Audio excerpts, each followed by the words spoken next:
Welcome you in this video.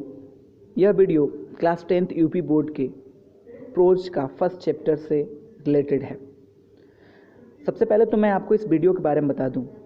यह जो video है आपके महाभारत जो हुआ था, महाकाव्य जो महाभारत है, उसकी एक घटना पर आधारित है, जिसमें पांचों पांडवों की कहानी है और यह कहानी हमारे दैनिक जीवन में काफ़ी ज्ञान बढ़ाती है। बिना देर किए इस वीडियो को शुरू किया जाए। सबसे पहली लाइन, फर्स्ट पैरा आपको दिख रहा होगा, उसकी जो पहली लाइन है आप देखें, उसमें लिखा है Yudhishthir waited for his brothers in anxiety and thirst. Yudhishthir का तो नाम आपने सुना होगा, पांचों पांडवों में जो सबसे बड़े थे। तो Yudhishthir waited for his brothers. अब मैं आपको इस कहानी का थोड़ा सा रिव्यू दे दूँ। कहानी ये है कि पांचों भाई द्रौपदी उनकी माँ के साथ जंगल में गए हुए हैं और जंगल में प्यास लगती है जब, तो युधिष्ठिर अपने एक एक भाइयों को भेजते हैं पानी लाने के लिए, लेकिन कोई भाई वापस नहीं आता। ठीक है, तो युधिष्ठिर क्या करते हैं, क्या होता है, हम आगे देखेंगे। तो वही पहली लाइन है, Yudhishthir waited for his brothers. Yudhishthir अपने भाइयों का इंतजार कर रहे थे। क्यों कर रहे थे? क्योंकि वो पानी लाने गए थे। एनेक्सिटी मतलब वो चिंतित थे क्योंकि काफ़ी देर हो गया था। एंड थ्रस्ट और प्यासे भी थे। तो युधिष्ठिर की अवस्था क्या है कि वो चिंतित हैं और प्यासे हैं और अपने चारों भाइयों का इंतजार कर रहे हैं कि अब वे चारों लौट कर चले आएँ पानी के साथ सुरक्षित। लेकिन उनके मन में क्या क्या विचारें आ रही हैं, क्या सोच रहे हैं, वो अगली लाइन में दिया हुआ है। Can they have been subjected to a curse. वो सोच रहे हैं कि क्या वो किसी के श्राप के शिकार हो गए हैं। और are they still wandering about in the forest in search of water, या वे अभी भी जंगल में पानी की तलाश में घूम रहे हैं।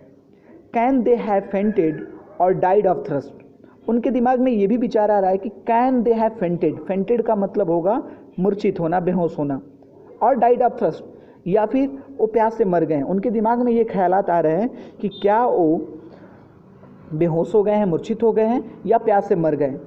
Unable to bear this thoughts, वो इन सभी चीज़ों को सहन नहीं कर पा रहे थे। इन जो भी दिमाग में ख्यालात आ रहे थे उनको सहन करने में असमर्थ हो रहे थे। उनकी दशा काफ़ी बिगड़ती जा रही थी। And driven by an overpowering thirst, उनकी प्यास भी काफ़ी तीव्र गति से बढ़ रही थी, जिसको वो रोके हुए थे। ओवर पावरिंग मतलब हो जाएगा तीव्र।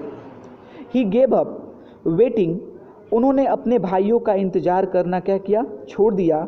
And started out to look for his brothers, और अपनी भाइयों की तलाश करना शुरू कर दिए। And the pool hoping that he might find them, और आशा करते हुए पूल तरफ। And the pool hoping that he might find them, वो आशा करते हुए पूल की तरफ आगे गए कि शायद उनके भाई वहाँ मिल जाएंगे, क्योंकि पूल तालाब के पास वो पानी लेने गए होंगे। Second para, Yudhishthir proceeded in the direction his brothers had taken. Yudhishthir भी प्रोसीडेड मतलब आगे की तरफ बढ़े, इन द डायरेक्शन उसी दिशा में, हिज ब्रदर्स हैड टेकन जिस दिशा में उनके भाई आगे की तरफ बढ़े थे। And kept on walking through the tracts, tracts मतलब इलाका, क्षेत्र। वो उन क्षेत्रों से होकर गुजर रहे थे। फुल ऑफ वाइल्ड बियर, जहाँ पर जंगली भालू थे। एंड स्पॉटेड डियर, जहाँ पे चित्तेदार मतलब जिनके शरीर पे दाग होता है, गोल गोल धब्बा होता है, हिरन भरे हुए थे। एंड बिग फॉरेस्ट बर्ड्स, जंगली बड़ी बड़ी चिड़ियाएँ थीं। Till he came upon a beautiful green मीडो, वो तब तक चलते रहे जब तक कि वो एक सुंदर हरे भरे चारागाह के पास न पहुंच जाएं। Around a pool of clean water, जो कि एक साफ सुथरा पानी के तालाब के चारों ओर फैला हुआ था। क्या फैला हुआ था? Green, a beautiful green meadow. But when he saw his brothers lying there like flag poles, लेकिन जब उन्होंने अपने भाइयों को वहाँ पे देखा कि लेटे हुए हैं, किसकी तरह? Flag poles. फ्लैग पोल्स किसे कहेंगे? झंडे लगाने के लिए जो क्या होता है, हम डंडे या फिर पोल, खंभा यूज करते हैं, उसको फ्लैग पोल कहते हैं। तो उन्होंने देखा कि उनके भाई फ्लैग पोल्स की तरह वहाँ लेटे हुए हैं। Unable to restrain his grips, तो वो अपने इस दुख को नियंत्रित नहीं कर पाए।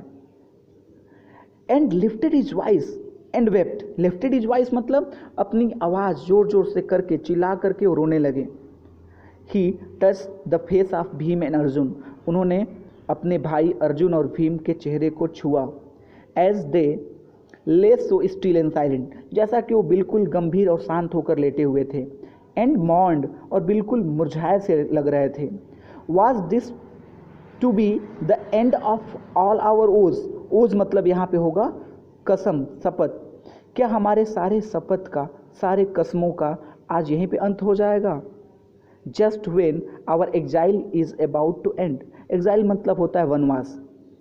तो क्या हमारे सारे कसम वादे जो हमने एक दूसरे से किए थे सारे यहीं पे ख़त्म हो जाएंगे जब हमारा वनवास ख़त्म होने वाला था? When you have been taken away, और तुम लोग मुझसे छीन लिए जाओगे। Even the gods have forsaken me in my misfortune, यहाँ तक कि भगवान भी फॉरसेकन का मतलब होगा मुझे क्षमा नहीं कर रहे हैं, मुझे इन माई मिसफॉर्चून, मेरे इस दुर्भाग्य में, मतलब भगवान भी मेरी मदद नहीं कर रहे हैं इस दुर्भाग्य के समय में। तो गाइज यह कहानी जो है क्लास 10th के प्रोज का पहला चैप्टर है, द एन्चांटेड पूल, जिसका नाम है मायावी तालाब। मायावी तालाब क्यों है? जब आप इस पूरे लेसन को पढ़ लेंगे तो आपको पता चल जाएगा।